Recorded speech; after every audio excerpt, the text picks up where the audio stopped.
Thoubal District ki Wangjing Kodompokpi da leiba District Sports Complex ta hangliba relief camp ta Thoubal District Administration shinduna irang asina maram oiraga Lanjennarakpa Singi Oiba Akhannaba Meeyam ki Numit Panthokhre thorom aduda Tengnopal amasung Kaksing District ki tongan ba mafam da leiriba IDP sing su saruk yakhe thorom aduda health education panchayati raj social welfare PHED MSPDCL amadi CAF and PD na chingba department kya gi stall hangduna miyang gi wakat kya takhi amadi kudakta pithokpa yaba khudong chaba singsu fangankhe thorom aduda Thoubal District ki DC Ahantem Subas Kaksing District ki DC Ruhit Anand Thoubal District ki ADM B Lokeshwar Sharma amadi atai subordinate staff kya ga loinana tongan ba department kya gi officer kya su sir yakhe thorom aduka mari leinana Thoubal District ki DC Ahantem Subas na hai relief camp ta lariba miyam gi awan apa amadi pendaba wakat sing yingsinaba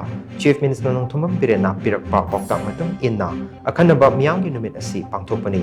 asigumba thorom asida maru oiba lenga ki loisang singi mihut singna saruk yari loinana relief camp asida more rom dagi Lanjennarakpa singna namna leibana Tengnopal DC gi mihut sing su saruk yaduna camp asida leiba miyam gi wakat sing thabak oin onthokna bokpanari haksel gi card amadi birth certificate na chingba maru oiba document kya su khudakta saduna fangali haina su mahakna makhatana phungdokhe isi akhoi Thoubal District ta leiriba relief camp sing la leiriba se now akhoi internally displaced persons singi damakta akhoi honorable chief minister of Manipur akhoi sir birena advice to birokai matungina makoi gi awada pa pen da momya yengsin na bahap ki damakta akhoi special oiba miyam gi Numit akhoi gi ngasi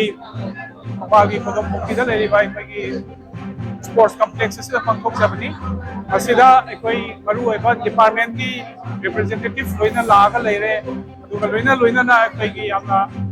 hangliba akhoi gi Tengnopal DC gi representative singsu akhoi gi yam gi Numit asida yaubiri akhoi gi noida relief camp singsida Thoubal da leire se yam bana akhoi more rom gi lakpai sini na ando ibnina akhoi gi Tengnopal district ta se ta thumkan hin tapada awaba myam ri ko ka bai du ta object